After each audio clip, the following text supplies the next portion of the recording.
Welcome to the Work, Wealth, and Travel podcast. I'm your host, Nicole, and this podcast is your guide to start creating a lifestyle by design.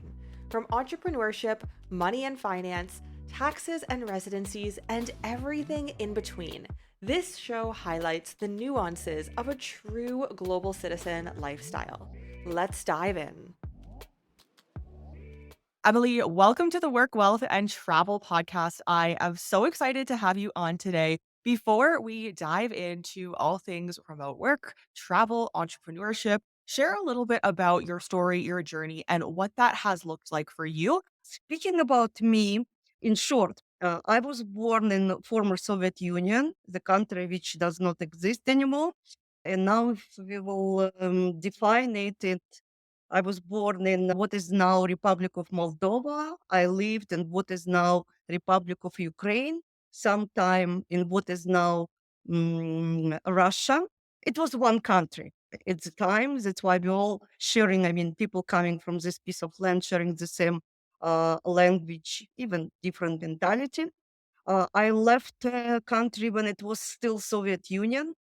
So my first immigration, kind of beyond Iron curtain, it was in the time, was to Israel. So I lived in the Middle East for the time, and it was immigration. And I can tell, comparing with what's going on now, like immigration of this time, it's completely different from relocation, as we say today, and even immigration processes, which I'm following and kind of part of. I can see the big difference, no internet, but it provided me, some unique understanding and experience of challenges people have along the road. So my second, as I say, full-blown immigration was to Canada, where I'm living almost 27 years right now. In every country I lived, starting from Moldova, I had um, I changed my professional direction. It happens this way because I was thinking about retirement. At certain stage of life, people starting to think, okay, so where I would retire, and taking in account Canadian climate and actually cost of living and some other consideration, I started to look for myself. And being avid traveler, and I like travel, and I believe I know how to travel all my life, I started to travel. So it started, by the way, from Costa Rica, Guatemala. I knew good enough Europe. Like I often was traveling in Europe, but I started to learn more about Latin America.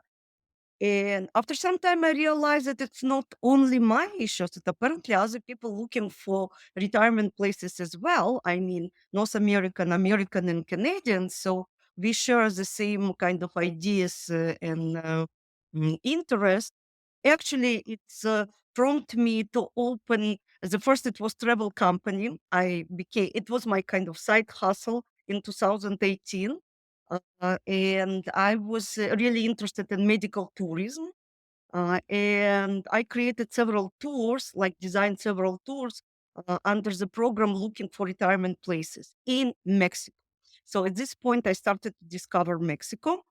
Other than kind of all inclusive, I'm not taking in account, all this all inclusive experience. Really, how people are living. I always had interest in local culture to understand, people specific of this or other place. So starting from pandemic, the travel was actually not possible, and I realized, thinking in lockdowns, in Canadian lockdowns, without work and with a lot of time to kind of digest what's going on around, I realized that people will be moving. People will be relocating, people already relocating.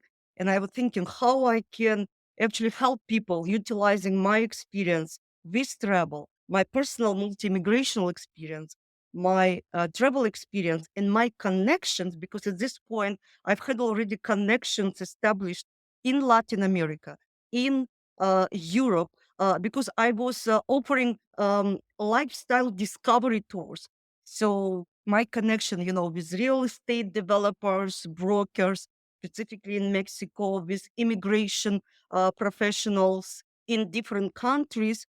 And actually, I get to this model like international lifestyle consulting with understanding that there are already several companies, and I believe I know in general the market, but many people, specifically in North America, like don't have personal immigration experience, and they are basing their decisions about really serious steps, specifically after 50 years old. And it's my target auditory, like people, 45, 50, after 50, like at every life stage, we have different priorities in life and even different requirements. And I relocated, being 27, being 37, being, yes. And by the way, I'm relocating now. I'm not only speaking, I'm doing what I'm working my talk.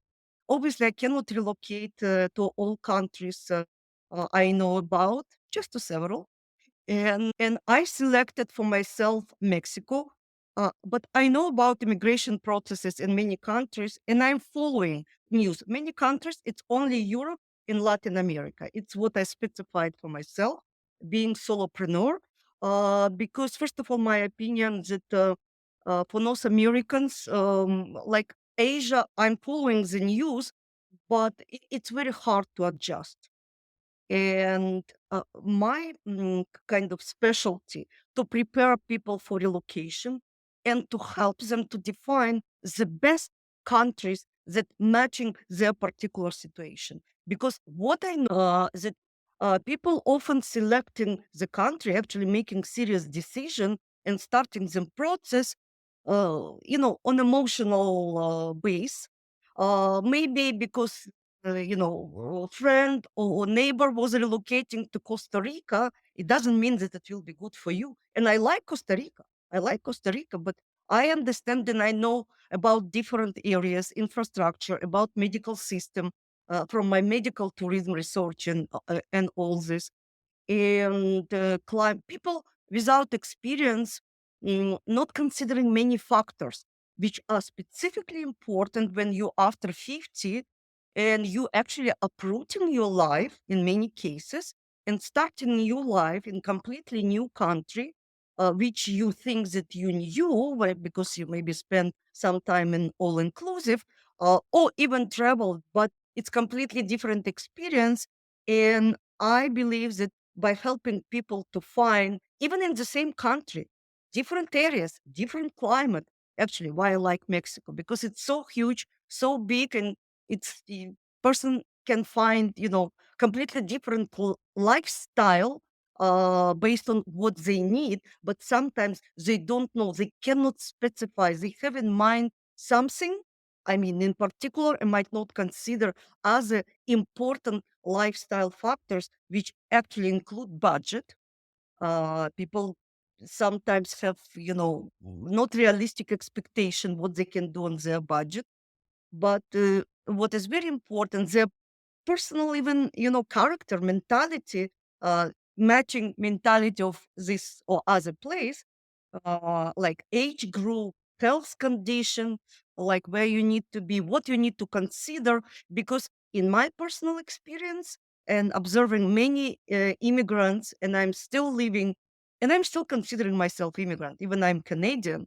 Um, One of the biggest mistakes people do often, I mean, when they relocating, they selecting not correct place. Well, they might change after them, but first experience, it's very important. And people, you don't know what you don't know. And obviously, I cannot predict all possible outcomes.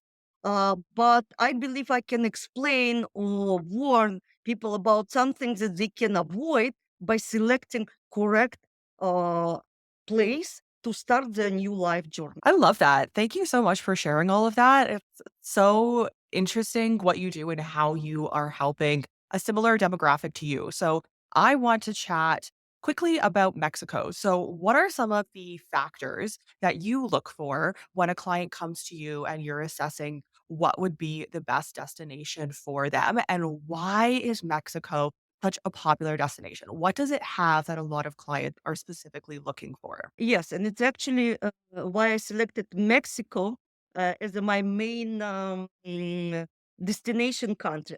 Actually, I've had before, even on my website, Costa Rica, Belize, Panama, Portugal, Spain, Italy, Bulgaria, and Greece. Uh, but I decided to be more specific about Mexico. First of all, because I am relocating to Mexico. I'm traveling every year to Mexico, and I'm traveling myself as a single woman, taking every time several different states. I'm using public transportation. I'm trying on myself, different options, transportation options, but I do research. I don't do it blindly. I know.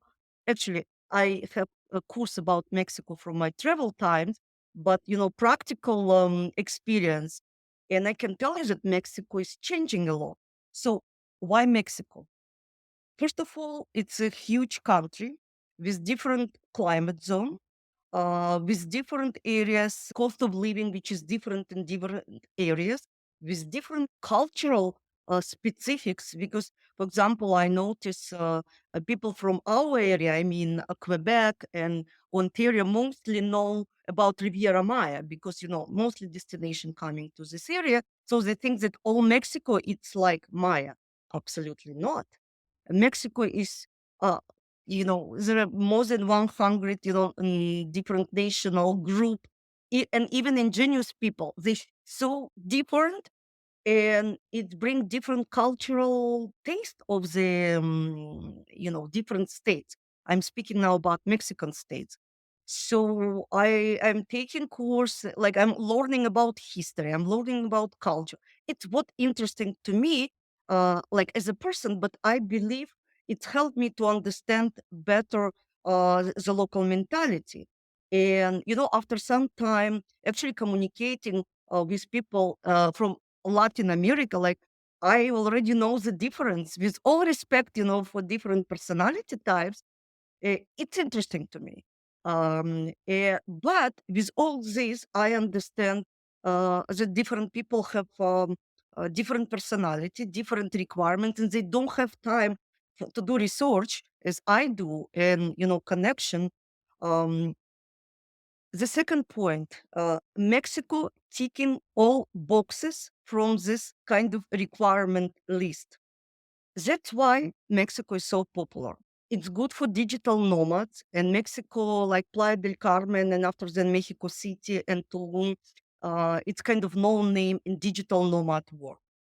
Mexico very good known as remote work, which I divide, between just digital nomad and remote work professionals, because many people from Canada and United States relocated specifically for Mexico and continue to work for their companies, up north. So this category, and I would say remote workers with families, it's what I'm following as well, because remote workers with families have actually more requirement, specific, you need home, you need school for the children. So it's not a single digital nomad who would be okay living in co-living place, and different requirements again for different people. And by traveling in different states, I know about difference in climate, and I can tell even from my experience. At the beginning, when I knew only about Riviera Maya, actually I even purchased property in Playa del Carmen because I was thinking about, I am visiting Playa del Carmen every year, so I know people there. Because I was considering it as a good place for me to be in the future. But after traveling and discovering other places and realizing that climate of Riviera Maya, it's not what I need for my health, and not for health. Like it's nice to spend months or two during the winter, but it's completely different story when you live, all the time. And now as a Mexican resident, even temporary living in Canada, I think like, why do I need all these tourists? Why do I need to spend time on all this? It's not what I need, and it's helped me to to understand what is good for digital nomads, by the way, based on professional experience, It's a different category. I know in what state, what kind of industry is prevalent, where people can find work, because it's not all for remote work. Some people are relocating, when they can find work in automation industry and aviation industry. And speaking about climate, speaking about where's the good hospitals, and all this consideration, it's what Mexico is offering. But again, you need to know what is good for you. And it's very hard from the beginning. I made kind of my mistakes, I would say, which I learned. And it's what I can share with the people. Mexico is so diverse. I know I mentioned to you off air, I'm here now. My partner is Mexican, so it's really interesting to be very ingrained in the culture on just a day to day. I'm never around foreigners here, and it's a very different experience to actually live here and be ingrained in the culture versus traveling, like you mentioned, and going to Playa del Carmen, which I also cannot stand that heat. I will not be there if I don't have to be there.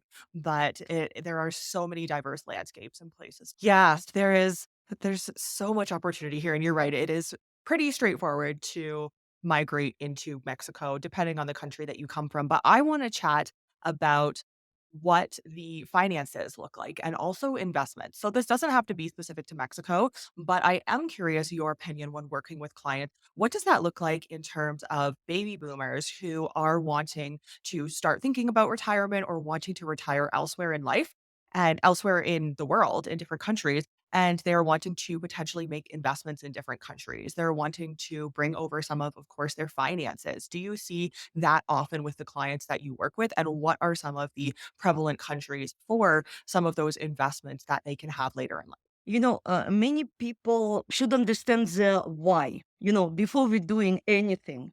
And again, at the beginning, I was the same. I was thinking about investment. During the COVID, I realized that I would like to relocate. So it's different consideration. And what is working for investment might not work for in case when a person or family, say retirees, looking for relocation.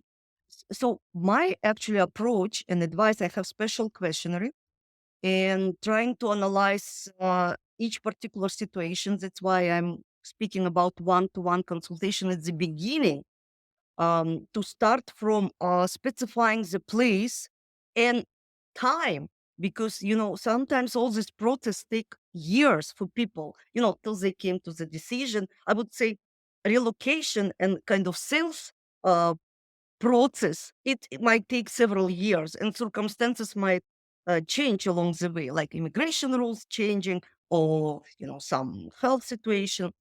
And you know what? I even when people are sure that they would relocate, I'm not even advising to buy property immediately. What I'm saying, and what many people are doing, start from the correct kind, live at least for several months in some of them, to feel that it's really yours, that you imagine kind of current the climate is good for you, that you feel comfortable. And actually you need time even to find property in every place. Don't jump immediately, because actually it's very easy to buy in Mexico, but not so easy to sell it. So from personal experience, it's more expensive to sell than to buy. So kind of avoid, only if you know for sure. And some people really, they want to invest, and I respect it as well. They know I want it to be on the seashore. Okay, you need to know about the Camisa process and this, and I can connect you directly. If you're sure that it's, I know he will change his mind in how, several years, but it's decision looks like correct now, and maybe it would be right. So Mexico, like the construction is booming, prices actually is going up, but I found that the real estate market is different in different states. Not only market rules. I was surprised to discover how they different. I mean, how real estate are working in Curete versus Riviera Maya is completely different market. Even rental market is different. So to find rental market, it's uh, you know. So again, people should be clear about budget, about the situation, Yeah, I love that from the lifestyle approach. We also help our clients with the real estate aspect of things in Latin America and of course other countries as well.